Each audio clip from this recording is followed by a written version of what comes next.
It's my honor and pleasure to introduce my dear friend and my member of Congress, the Democratic leader of the House of Representatives, the People's House as we call it, Nancy Pelosi.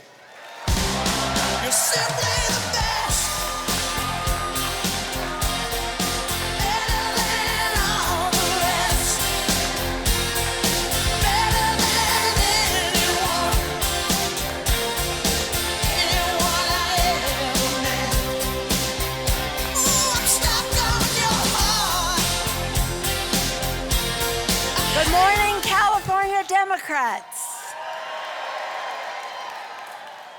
Thank you, John Burton, for your great leadership, for your tireless, tenacious, and effective leadership of the California Democratic Party. Let's hear it for John Burton, our great chairman.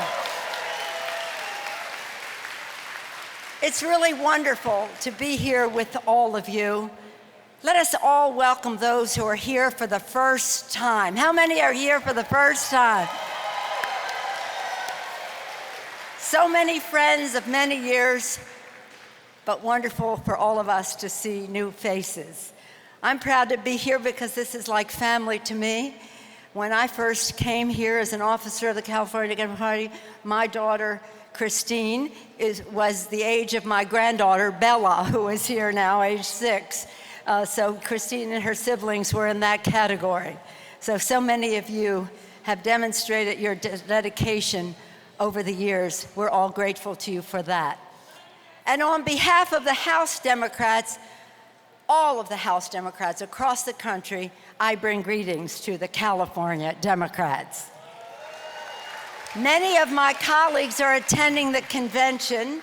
We all thank you for your leadership role and great electoral successes in 2014, great victories across the state. Thank you for re-electing all of the House Democrats from California and adding Pete Aguilar to our list.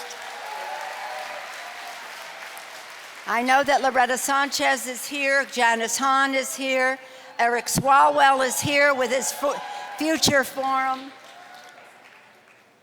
My friends, my message to you today is that Democrats should be proud, should be very proud of our successes and our fight to make the stark contrast between middle-income economics and Republican trickle-down economics.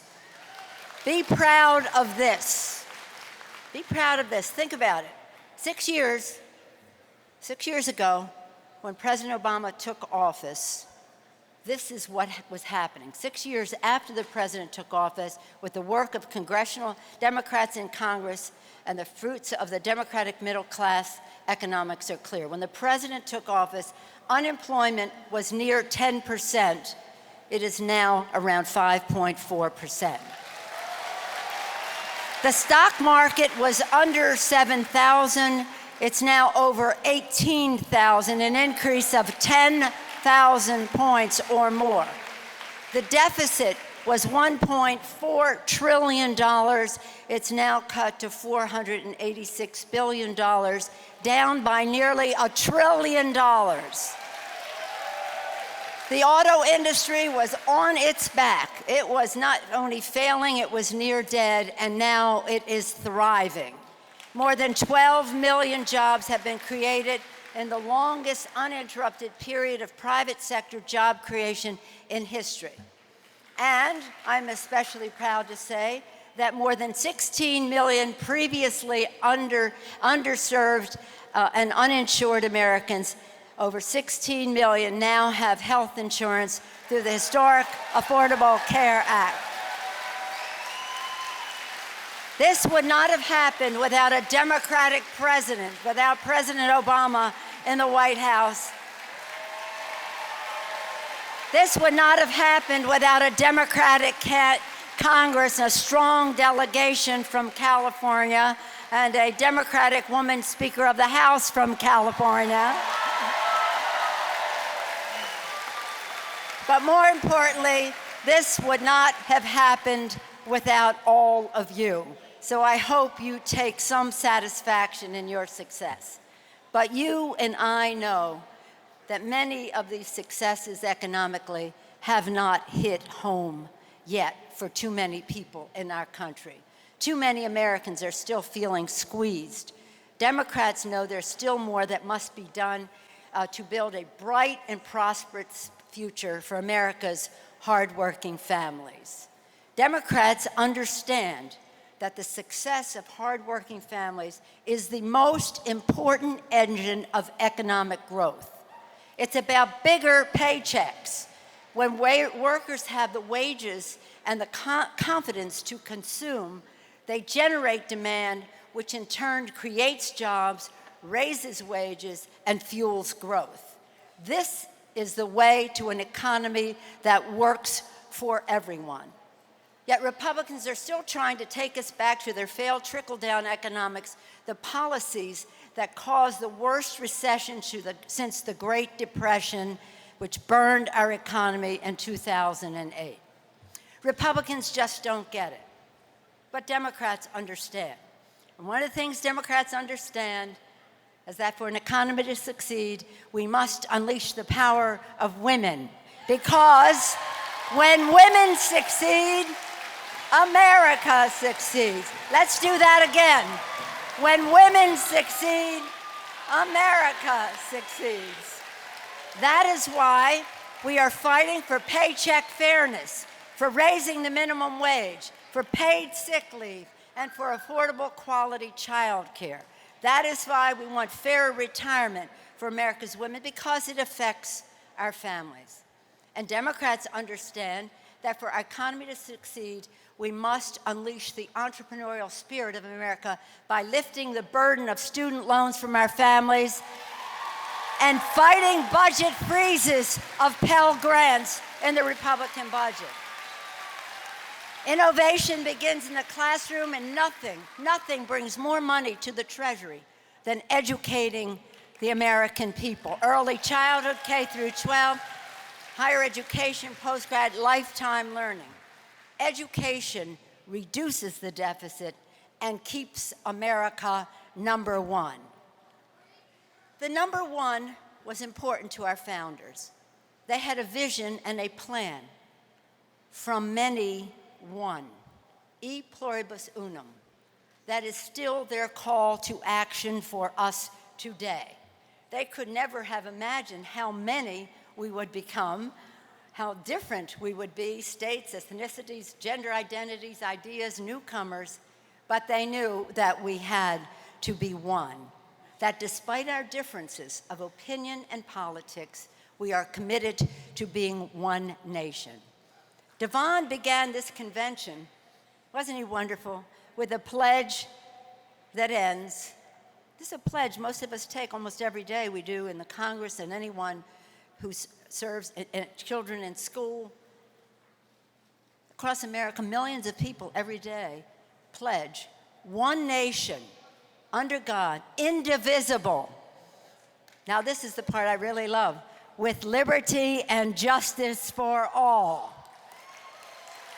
That was the basis for America's democracy, that the vote and voices of all of the people must guide our future, not the pocketbooks of the privileged few.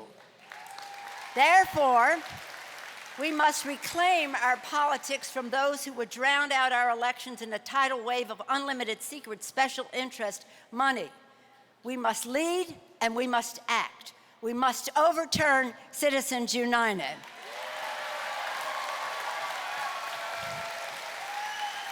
We must reform our campaign finance system. We must empower voters across the nation.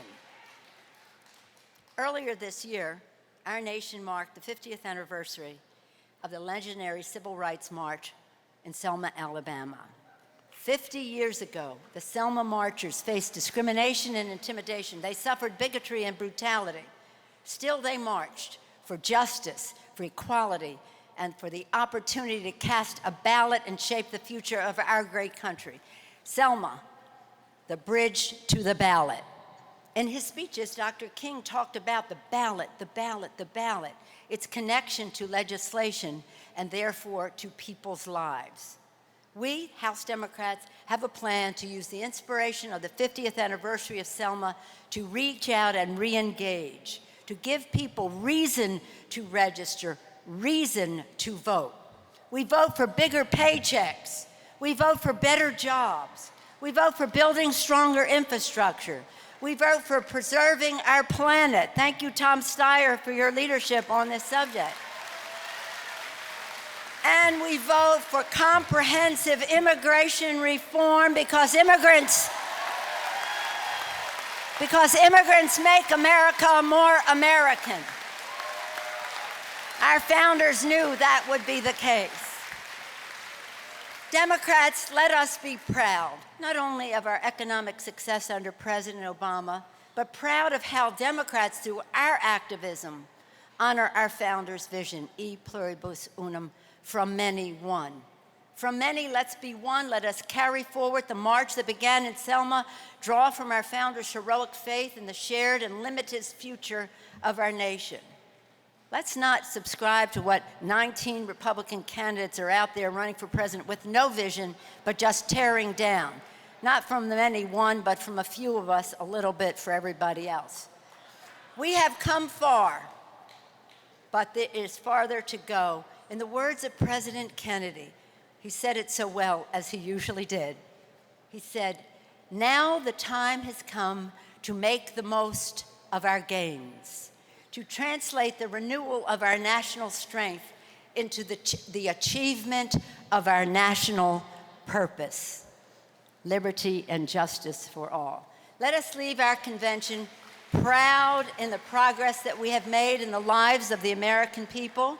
Let us leave with renewed strength and a reawakened belief in the purpose and possibilities of America, and with full confidence in our path to a Democratic wave in the election of 2016. It is up to California to lead. It is up to the people gathered here today. It is up to all of you. Thank you for your engagement. Thank you for your activism. Thank you for your leadership for the people of California, for the future of our great state and our great nation. God bless you. God bless our men and women in uniform, our veterans, our military families. God bless the United States of America and all of those aspiring to the American dream. Let's leave here very confident and very proud. Thank you all very much. Onward to victory. Thank you. When women succeed, America succeeds. Thank you all very much.